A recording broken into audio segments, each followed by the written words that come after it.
Hello everyone, this is Cody Lee of BlackCatBooks.org, author of Eye of the Dragon, Cruel and Beautiful, Rabbit Hole, Lauren Frey, and the upcoming Jaw of the Dragon. Well, I finally did it. After spending my entire weekend not playing Pokemon Scarlet, I finally decided that I needed to take the time to go ahead and do it, finish up everything, finish up every last quest line, do everything I wanted to do. I got my team together. I went through actually today, that's all I did was go through the final sections of each and every one of the quest lines. Beat Team Star, beat the Victory Road, and actually, no, I already got the sandwich. The sandwich is made. So I am 100% done with the game. The credits are rolling now. What did I think of it? This is, I think, the best generation since Gen 5. Okay? It was extremely fun to play. Great design from a world design standpoint, from a general gameplay perspective, from new Pokemon design perspective. It's really well balanced. Being a little bit more open-ended, you actually can find yourself getting lost and getting stuck in more dangerous areas than you're intended to. And you can also get a hold of more powerful Pokemon. You can be a little bit more creative with your team building. You can go out of your way to find Pokemon you like. You can do gyms out of order. It is a lot of fun. It is insanely addicting, honestly. I don't think I mentioned in the past couple of generations how tired I was of being railroaded. I think that was one of my big problems with Pokemon Sword, actually, was just there is no exploration. You're basically just going down a linear path to where the next town is. It's just the level design in previous Pokemon games took a really, really sharp decline downward. We went from things like Moon Cave in the original games to these linear straight hallways, and it was unbearably boring. It really was.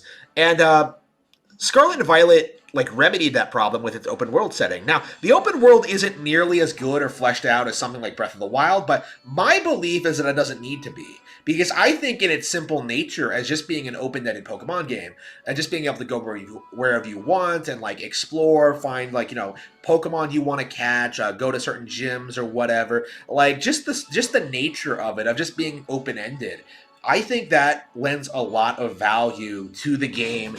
And in general, it makes it it makes you feel a sense of, it gives you a sense of discovery when you find a Pokemon that you weren't expecting to find in any given location. I remember stumbling across a Gabite, and for the first time ever, I have a Garchomp now. I remember stumbling across a female Salandit, and I ended up raising that into Salazzle, my best Pokemon this playthrough. In general, the only generation I think in the recent memory that even came close to this was Gen 7. And I really, really, really love the Pokemon in Gen 7. I think I have two of them in my party. Mudsdale, who is a beast, and Salazzle, who is a beast. I absolutely love those Pokemon. I actually don't think I have a lot of Gen 8 Pokemon in my lineup. I do think that's kind of a problem with these newer games, is that there's so many iconic, good Pokemon that I'm having a hard time, justifying trying new ones when, there's plenty of old ones that I know are good that I've never used before. Like I said, I've never used Garchomp before, right? Eventually, I ended up, defaulting to a lot of, old favorites because I couldn't find a good team that worked for me, right? I had to use Gyarados again. It's always my go-to. I had to, at one point, I was trying to, use a Gabite and, a Larvitar on the same team and, trying to raise them both to, their fully evolved forms. But in the end, I had to, bench Larvitar because I just can't justify having, two of the same general kind of Pokemon in my party, Dragon, Ground types. I feel like I should have just, I don't know. I felt like maybe I could have done a little bit better with team building, but I think that was mostly because I spent such a long time not playing the game. Of course, I was 2 weeks late. I was playing other games throughout my playthrough. This wasn't a generation I was anticipating by any stretch of the imagination. I was actually going to boycott it initially because of the Toby Fox involvement. That is worth mentioning, by the way, is that the music in this game is noticeably worse than past generations. Whatever positive aspects this game has, it's not the music. There's not really any good tracks here, especially not the Toby Fox ones. And I don't think a lot of people are talking about that, but the music is just really not very good. But yeah, when it comes to an actual gameplay perspective, specifically the story, this is probably the best Pokemon has ever been from a storytelling perspective, because it really does feel like a bunch of anime writers got together and managed to like put together like a relatively like anime Pokemon anime-esque like plot to this series. Like it really does feel that way where like there are times where you're just kind of going around interacting with these characters, just having minor interactions, meeting like all sorts of Pokemon, and then like you get to like the big climax. And the thing is, the big climax, the big like ending to this. Like once you resolve all three of the other plot lines, you get like the true ending to the game, in which it becomes like a JRPG party, in which like the friends you made along the way tag along with you in this Xenoblade like setting as you go deep into the crater of Paldea. Now it's not like super complex or anything, but you really get the feeling that they really took a lot of inspiration from like actual like big name JRPGs with this choice here. Like the music there is great. It's the only good track in the game, as I recall. Like you have like, you know, lots of really good character moments with characters like interacting and like sharing their memories and past experiences with you. You get a really good climax, a really good reveal, a really surprisingly good antagonist, considering this game doesn't have a lot of serious plot aspects to it. Like throughout like 95% of it, like I was really surprised with how much I like the villain of this, considering like just how it came out of nowhere, right? Like, but it was like very, very well foreshadowed. I think I did notice that something was up at like at some point when I first entered the crater, but it's like, oh wow, they really went there. That was actually a really good, legitimately interesting twist that has like a lot of impact for our characters. Like it was a surprisingly really good conclusion. I would go so far as to say it's the most satisfying conclusion I've ever seen to a Pokemon game, period, or at least a mainline one. Like I'll have to like go back to the side games and really think about it. Of course, like we're comparing this, like when we're comparing to like mystery dungeon games, I don't think it can really compete. But like from a mainland perspective, which usually keeps it very basic, like the game is typically over after you beat the champion.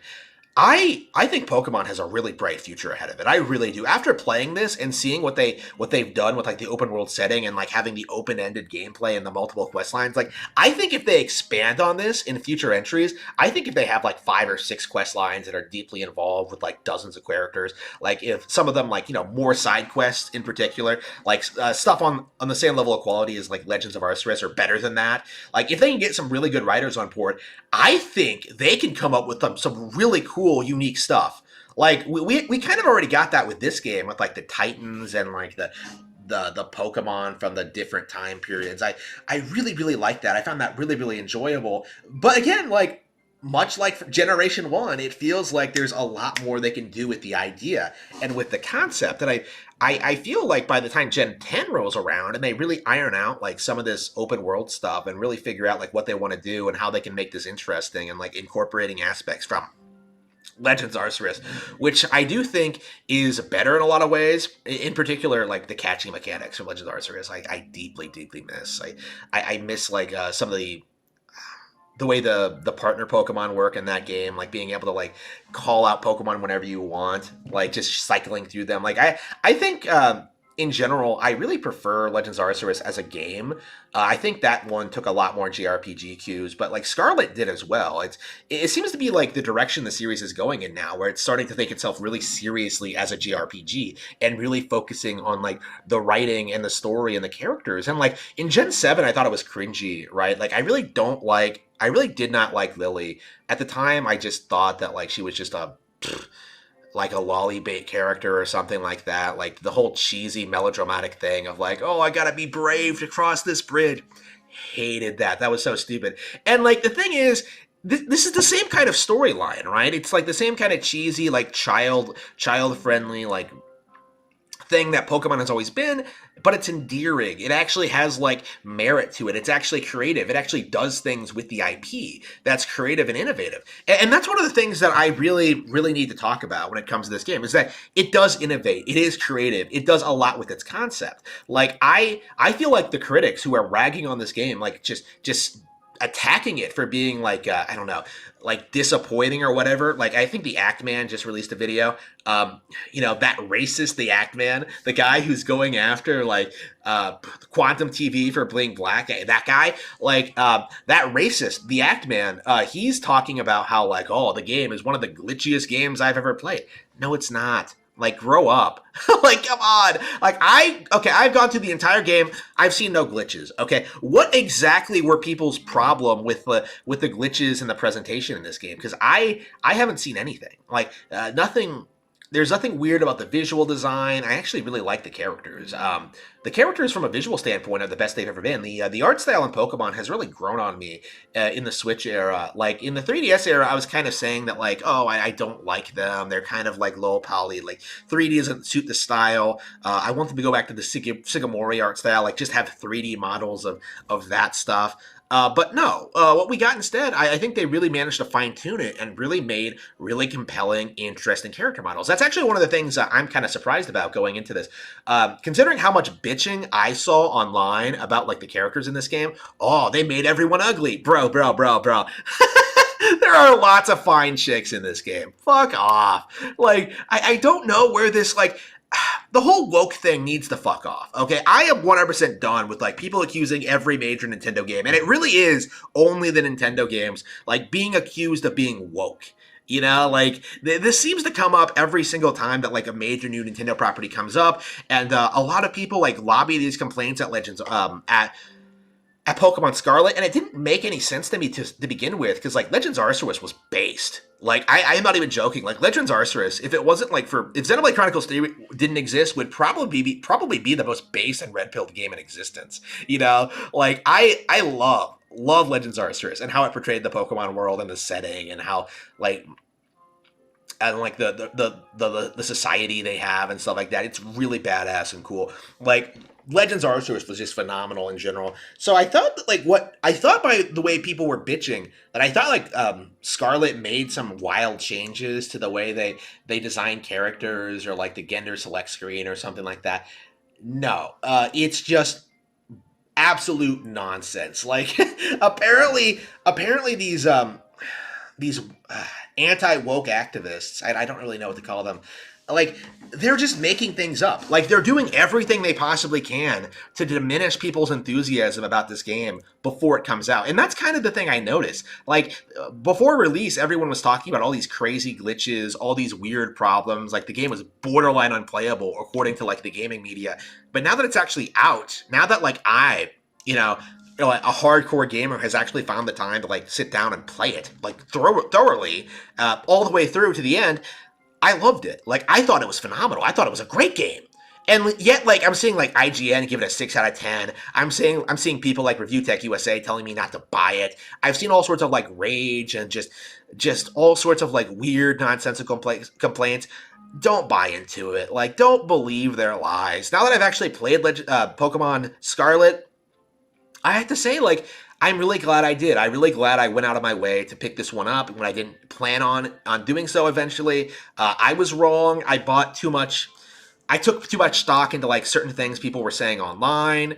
Like, I feel like I really shouldn't do that anymore. I feel like I cannot trust the community to give a reliable assessment on, like, what a game's quality is going to be. Because for the past year or so, like, I felt like all of my favorite games have been shit on, while, like, people praise absolute garbage like Elden Ring or God of War Ragnarok, you know? Like, I'm at the point now where I just 100% do not trust anything any YouTuber says.